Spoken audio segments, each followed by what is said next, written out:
Yes, amanya n'eddoboozi lyonna lyalimpa nebaza Katonda nti nkyali mulamu. Abadde bagamba abantu nti nno namaze okutema balimba kyali mulamu just nina obulumi ku magulu mbalwadde nnyo naye nga wenninja kuba bulungi nenaba basindika amawulire mbu alimpa bwefu balimba balimbira manejanga bizibu sebo ntawaana gyennyini amanya James Mulwana yanga nze maneja wa Alimpa.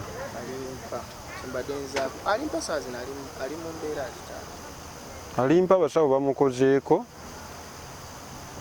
first aid yasoose we twajjidde ne bamukolako okwo mu theatre ne tuvaawo ne tugenda mu CT scan ne X-ray ne babimukuba so kati ekifaananyi kiraze lwakuba sikiina wano naye njya kibalaga mugumba muno egumba lino erya bbunwe wano nderyayawukanyeeko bwe riti n'erimu ne limogokako akantu wano ku kugulu okwa kono kati okwa ddyo kwo kuli bulungi era batugambye ajja kutereera lijja kuyunga.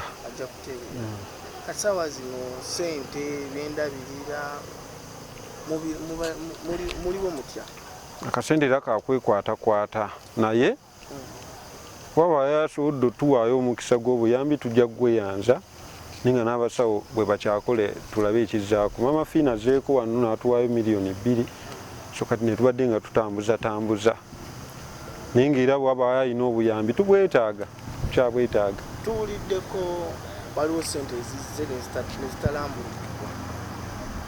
Esente ezo ezizze Mama Fiina zaleesa ziwadde maama wa Alimpa era azirina era ebimu bikutubikolera ddagala biki byetaagisa.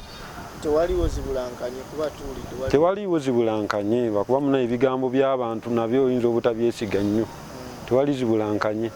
Kati abe wakatuuliddeko waliwo omu ku bazadde avudde mulamu omuntu oyo abadde tannalabika tetunnakitegeera bulungi kubanga emmotoka bwe yagudde banoonya omulambo tebagulaba ate banoonya n'omulamu talabika so kati bakyali mu kunoonya bagaseeko ne poliisi. Nze nga nze saabaddeko naye waliwo abavubuka abalala batera okubeera mu mmotoka yonna olumu eba ejjudde nnyo nze sigigenderamu naye era mba nyina okukakasa nti emirimu gitambudde bulungi gyonna ne giggwa. Kati saawa zino abe atuuliddeko nga jjajja wa Lagafaya amawulire gamukoze bubi kitebeezebwa nti afudde naye nga sina kikakasa nze nga nze naye nga kwegamba afeyinti nze tekinnakakasibwa nti afudde naye nga afeyinti nze. Kati ekiddako after here ekiddako batugambye tugenda kugenda mu waliwo woodi y'amagumba eri awo bamuteekemuuko ekyuma kibeere nga kimusapootinga mu mbeera efaanaganako bwetyo. Tusaba otuddemu otulambulukire kuba twawulidde okugulu kumu okwa ddyo ate wano makkati wokka era ate sikaani yo nga yeeyongedde okiraga obulungi ne X-ray nti wano wokka wano eno yonna walamu naye obuzibu buli wano kugulu kuno. Omutwe mulamu muno munna mulamu mu kifuba namuno okujjaku wano ku kugulu okwa kkono.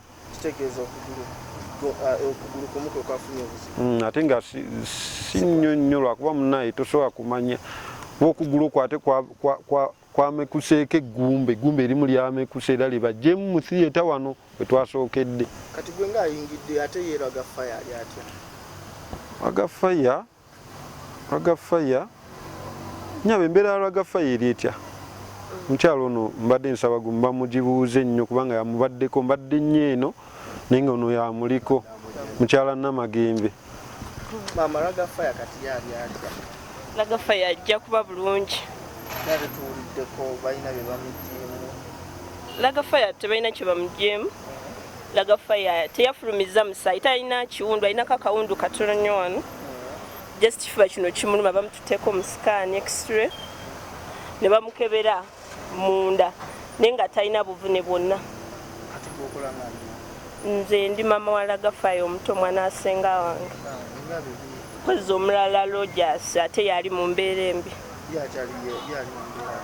bamulongoosezza ebintu ebisinga kubanga simena binyinza bagamba kuba bagambye bamulongoosezza akalulu lwekibati kyekyamusaze bamulongoosezza wano muno asiza mu byuma era twetaaga ssaala. Abantu babadde 6 ne kufaako 2. Waliwo omukubi wa solojita gwe bayita Nyandyerabidde erinnya Ndyerabidde naye omukubi wa solojita mukubi wa byuma yabaddeko n'oli omuwala gwe batugambye Lady Grace oyo kati gwe badde sinnabawuliza nnyo kumanya nteekateeka ya kuziika na mulambo bagulazeewa naye badde njagala nsooka emmaliriza ebya wano nkakase nti abasawo bamukozeeko ono ate waliwo era n'omuvubuka omulala bamuyitaani yefayiza oyo waliwo omulala oli gwe nvogulira eddagala waliwo omulala ali wano waliwo omulala aliwo naye bakyamukolako naye tali mu mbeera nnungi naye yakosebwa nnyo muno mu kyenyi mu kamwa bwe kityo bwe kiri okusingira ddala tusaba essaala alimpa waffe akomewo nga mulamu bulungi aterere bulungi n'obuyambi abeera asobodde kyonna. Njagala nnyo okwebaza omukulu Hassan Ndugga ne maneja we kubanga be bankubidde ekiro era sitole eyo omwami we bamuyita Hassan Niga bamuyita simanyi Niga mbadde simumanyi bulungi by face.